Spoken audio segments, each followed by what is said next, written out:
한국전쟁이 한창이던 1950년 8월 3일 서울 명륜동에 있던 경성대 자연과학연구동에서 총 27명의 과학자들이 사라졌습니다.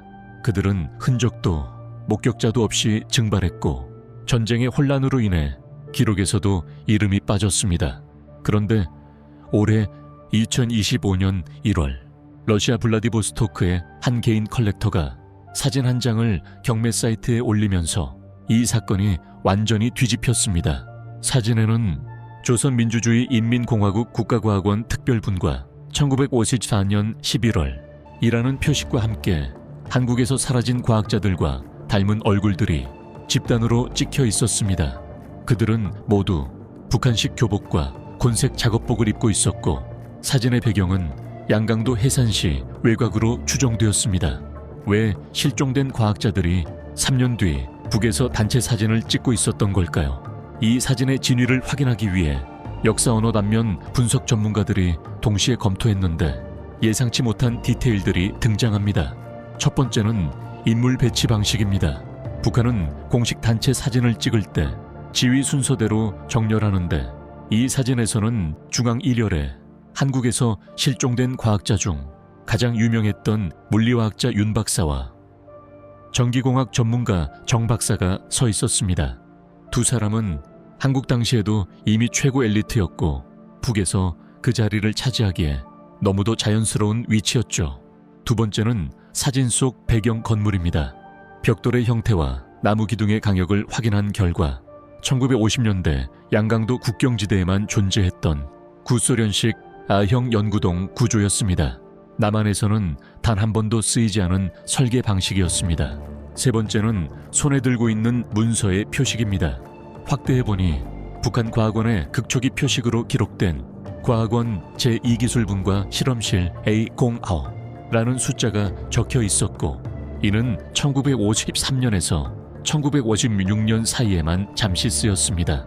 이 모든 정황이 맞물리면서 전문가들은 사진이 조작일 가능성은 매우 낮다라고 결론 내렸습니다.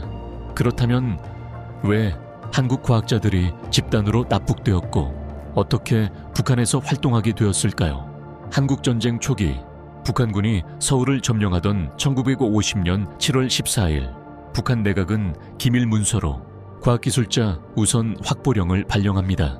이는 전쟁 5일째 내려진 명령이었고 특히 전기화학, 금속 항공 분야 인재를 최우선 납치보호, 재배치 대상으로 지시했습니다. 당시 북한 과학력은 소련 지원이 있음에도 전력화학 의공학 분야가 매우 취약했습니다.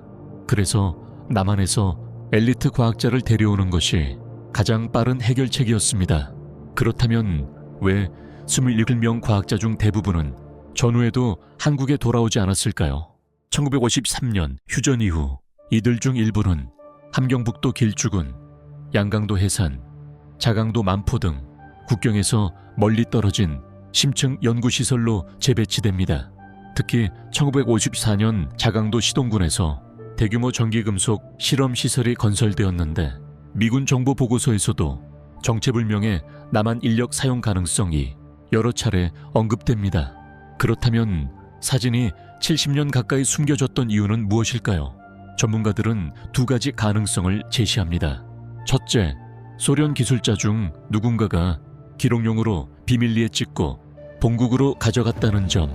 둘째, 북한 내부에서 숙청된 연구원들이 개인 소지품으로 보관했다가 러시아 빈티지 시장으로 흘러 들어갔을 가능성. 이 사진의 가장 놀라운 점은 과학자 중 한 명, 전기공학 연구자 정 박사가 사진 속에서 오른쪽 다리를 살짝 절고 서 있다는 점입니다.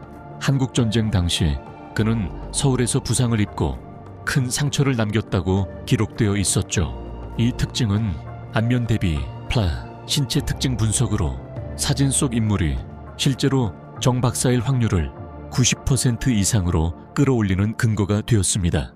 전문가들은 말합니다. 만약 이 사진 속 인물들이 진짜라면 우리는 한국전쟁 이후 납북 과학자들의 삶을 거의 처음으로 목격한 셈이다. 그리고 사진 한 장은 또 다른 질문을 남깁니다. 이들은 과연 언제, 어디서, 어떻게 생을 마감했을까? 기록도, 묘지도, 귀환 기록도 없는 그들. 하지만 단 한 장의 사진이 70년 뒤 갑자기 세상에 등장하면서 잊힌 사람들의 이야기가 다시 수면 위로 떠오르기 시작했습니다. 혹시 이들이 남겨놓은 또 다른 자료가 지금도 어디엔가 남아있을지도 모릅니다.